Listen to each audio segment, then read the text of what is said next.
for Alec Well, I think Baldwin? I'm a much nicer guy than he's portraying.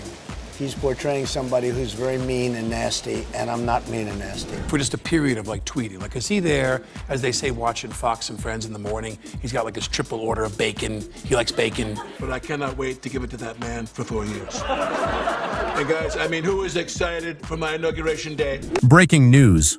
Alec Baldwin's Trump impression has officially escaped the SNL studio and gone rogue in real life. The actor's been spotted around town doing Trump's signature hand gestures in grocery aisles and yelling fake news at pigeons in the park like it's a national emergency. Meanwhile, the real Trump is throwing a Twitter tantrum so wild it would make any toddler blush. So here's the question.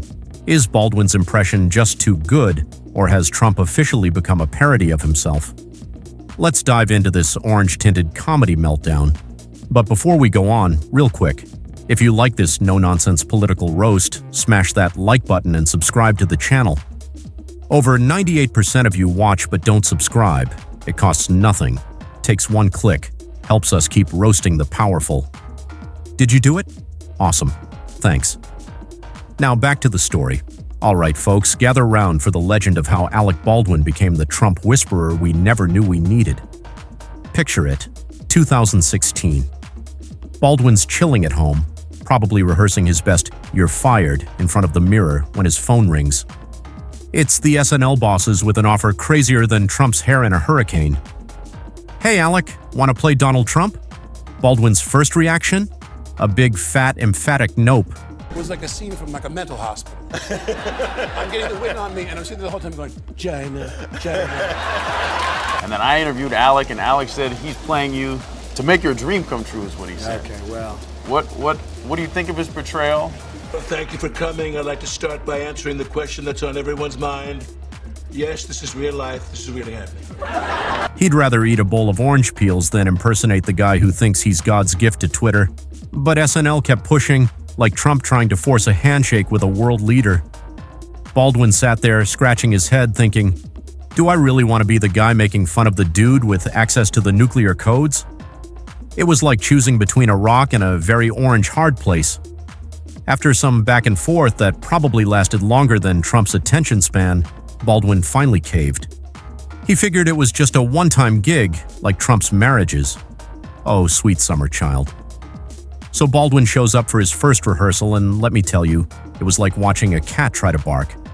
He had zero clue what he was doing, fumbling around, struggling to nail that signature Trump pout. It was as awkward as Trump at a spelling bee. Then something magical happened. It was like Baldwin swallowed a bottle of spray tan and a thesaurus all at once. Do the Trump thing, and we thought we're going to do it for 3 shows in the fall. Sure. There was no way he was going to win. Yeah. And then he won, and I remember just like laying in bed going, oh no. But you got to try to think of who he is. And I've said this countless times, like to me, Trump was someone who, he's always searching for a stronger, better word. I am so excited to live in the White House. I'm even going to have a little pet, like all the presidents do. Bill Clinton had socks, Barack Obama had bow. Suddenly, Baldwin's channeling his inner Trump like some political medium. He's got the hand gestures down, those weird little moves like he's a centaur missing its back legs. And that voice, oh, that voice, like a foghorn with a New York accent blasting through your TV. Before you can say "Kavfef," Baldwin's Trump impression goes viral. It spreads faster than fake news on Facebook. Suddenly, Baldwin's the king of fake Trump, the emperor of alternative facts. People love it more than Trump loves himself, and that's saying something. Folks are quoting Baldwin's Trump more than the real deal. It's like we've entered a bizarro world where the fake president makes more sense than the actual president. Baldwin isn't just doing impressions anymore, he's become America's official Trump translator. He's decoding Trump's word salad and turning it into something even we can understand, like he has a PhD in Trumpese. But here's the kicker. Baldwin realizes this isn't just a gig anymore. It's not only about making people laugh, though honestly, we needed those laughs more than Trump needs his daily ego fix. Nope. Baldwin stumbled into something bigger. He's holding up a mirror to America, showing us the absurdity of our political circus. And people? They're gobbling it up like it's the last slice of Trump's chocolate cake. I think I'm a much nicer guy than he's portraying. He's portraying somebody who's very mean and nasty, and I'm not mean and nasty. For just a period of like tweeting. Like, is he there, as they say, watching Fox and Friends in the morning? He's got like his triple order of bacon. He likes bacon. But I cannot wait to give it to that man for 4 years. And guys, I mean, who is excited for my inauguration day? Little does Baldwin know this success is about to turn his life upside down. It's like he opened Pandora's box, and instead of evil spirits, out popped a swarm of tiny Trumps, all demanding attention. Baldwin's about to learn that when you play Trump, Trump plays you right back. And trust me, that's a game with no winners, only whiners. Well, folks, looks like our favorite orange-tinted commander-in-chief just couldn't resist the bait. While Alec Baldwin was busy perfecting his pouty Trump face, the real Donald was gearing up to give us a masterclass in presidential meltdowns. Picture this: Trump nestled in his golden tower, probably rocking silk pajamas plastered with his own face, flips on the TV, and there's Baldwin nailing the Trump impression. Most presidents might chuckle, maybe fire off a lighthearted tweet. But our Donnie? He went full grumpy Trumpy mode. His reaction was about as subtle as a MAGA hat at a Democratic convention. He immediately took to Twitter, his personal tantrum playground, and started firing off tweets faster than you can say "kofef." So whenever you do Trump, he'll sit there and go, these people, they're great people, they're fantastic people, and I just want to say working with them was... I think I'm a much nicer person than he's portraying. Hold on to your tits and bits, because we have got 3 doors down. The president slammed SNL as unfunny and declared Baldwin's portrayal stinks. It was like watching a toddler throw a tantrum, only with worse spelling and way more exclamation points. But here's the kicker: Trump's Twitter tirade didn't do what he wanted. Instead of killing Baldwin's impression, it gave SNL the best free publicity imaginable. Every time Trump tweeted about Baldwin's act, SNL's ratings jumped. It was like Trump accidentally hit the "Make SNL Great Again" button. The more Trump raged, the more people tuned in to watch Baldwin. A perfect feedback loop of presidential pettiness and late-night laughs. Trump would tweet, Baldwin would impersonate, ratings would soar, Trump would tweet again, on and on, round and round. And Trump's loyal fans? They jumped on the Baldwin-bashing bandwagon faster than you can say fake news, defending their leader like he was some spray-tanned damsel in distress. They threw words like biased and unfair around like confetti at a Trump rally. But here's the twist. All that outrage just made Baldwin's Trump even more popular. It was classic law of unintended consequences, only with more hairspray. The more Trump and his fans complained, the more curious people got about the fuss. Trump forces people to listen to him. I guess we call them government employees, but anyway, we call them the cabinet. And he's got his phone, and he's watching the news, and he's in his, in his boxers and his bathrobe, and he's like tweeting. Jackie, what's your face? And best of all, we've got the one rockette with the least money in her savings. Baldwin's impression wasn't just a comedy bit anymore. It became a full-blown cultural phenomenon. It's like Trump accidentally became Baldwin's best PR agent, totally unaware that the road to high ratings is paved with presidential Twitter tantrums. Every Trump tweet turned into free material for SNL, caps lock rants, misspelled insults, exclamation points galore, all fuel for the comedy fire. As Trump fumed on, Baldwin found himself sinking deeper into the orange rabbit hole. What started as a simple impression morphed into a full-time job, America's official Trump decoder. He wasn't just playing Trump anymore. He'd become the funhouse mirror version of the president, reflecting back every absurdity for the world to see. All right, folks, looks like our favorite SNL Trump impersonator is having an identity crisis. Alec Baldwin, the guy who's been making America laugh with his spot on Trump, is starting to feel a little orange. And no, it's not just the makeup. Baldwin spent so much time pretending to be Trump, he's starting to lose track of where Trump ends, and he begins. It's like he's stuck in some political twilight zone where the lines blur between impersonation and obsession. And so I think it's an inaccurate portrayal of me. Would you ever go back to SNL? I heard rumors that you might go back. They want me to go back. No, I'm not interested in going back. Horrible movie, mediocre career. Does he like tweet throughout the day? So much to talk about. I'm bringing jobs back. I'm picking the best cabinet. So go ahead, ask me anything. Yes, you. Poor guy's probably wondering if he's been body snatched by a sentient toupee. And no, I'm not joking. Baldwin himself admits this Trump gig is messing with his head. He's caught himself mimicking Trump's mannerisms off camera, and his family's starting to worry. Imagine sitting down for dinner and suddenly dad's talking about building a wall around the mashed potatoes. But it gets weirder. Baldwin spends hours in front of the mirror perfecting Trump's bizarre facial expressions and speech patterns. He says it's like trying to make sense of a drunk toddler's rambling. Honestly, that might be the best summary of Trump's speeches I've ever heard. The poor guy can't even order coffee without slipping into full Trump mode. Picture this. Baldwin walks into Starbucks and instead of asking for a latte, he goes full Trump. I want the best coffee. Nobody makes coffee like me. It's going to be huge. Can you imagine the barista's face? Are they calling security or asking for an autograph?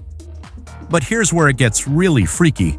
Baldwin starts questioning his own identity. Is he playing Trump or is Trump playing him? It's like a twisted version of Inception, but instead of dreams within dreams, it's Trumps within Trumps. Mind-bending, right? And it's not just in his head.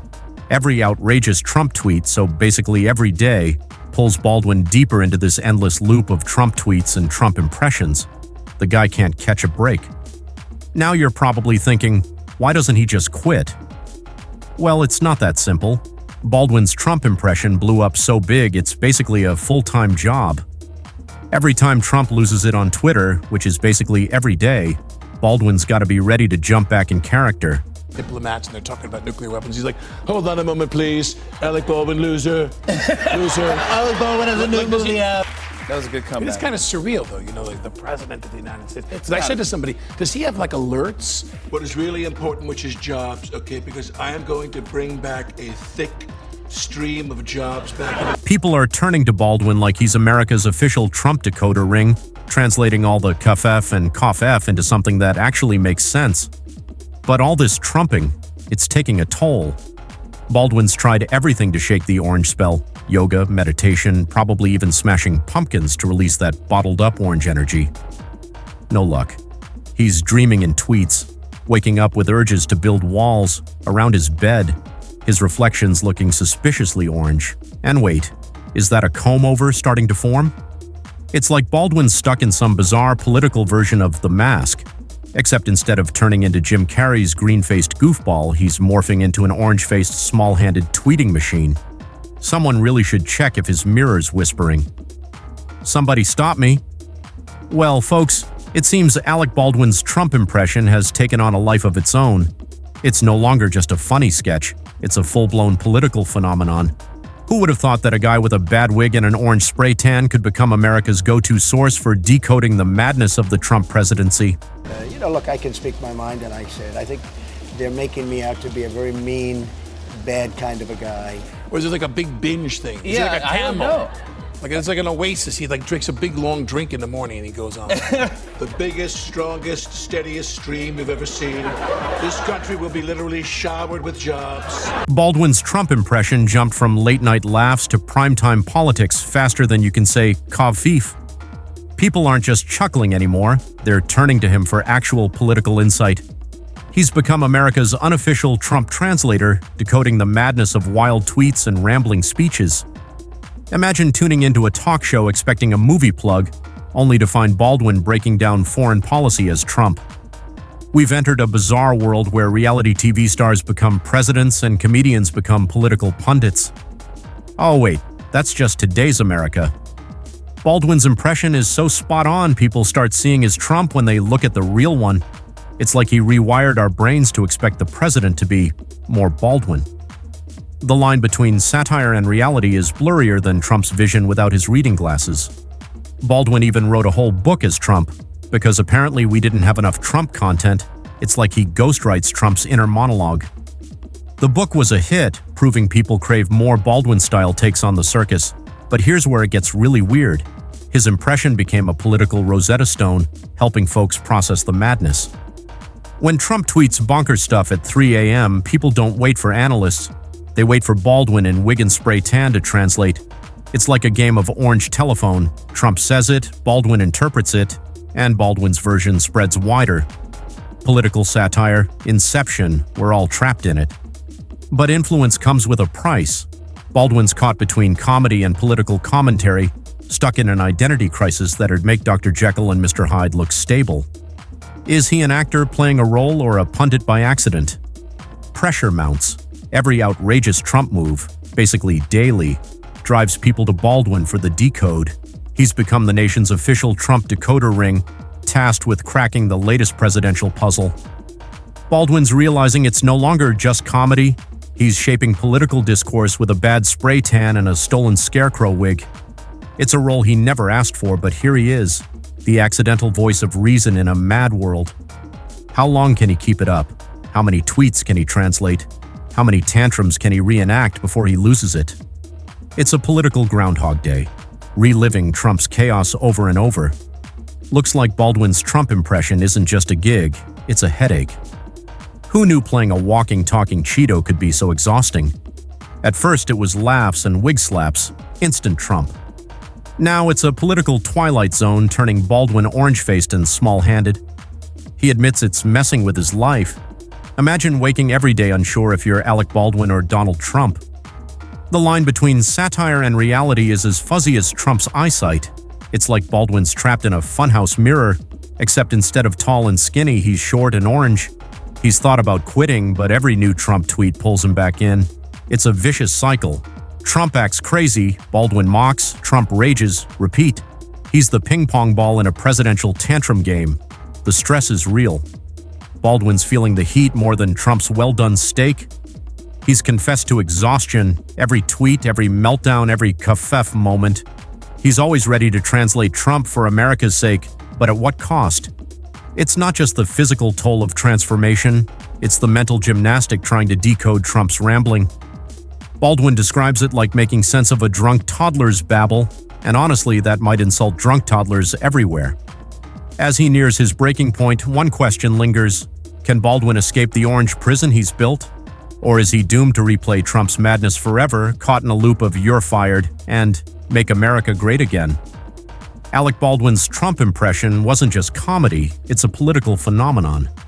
A bad wig and orange spray tan changed how America sees its leaders. He became America's personal Trump decoder, making sense of every baffling tweet. But here's the kicker. His impression didn't just influence viewers, it became part of the political circus. Analysts say Baldwin's portrayal highlighted just how insane Trump's presidency was. He accidentally became a political commentator, armed with nothing but a pout and tiny hands.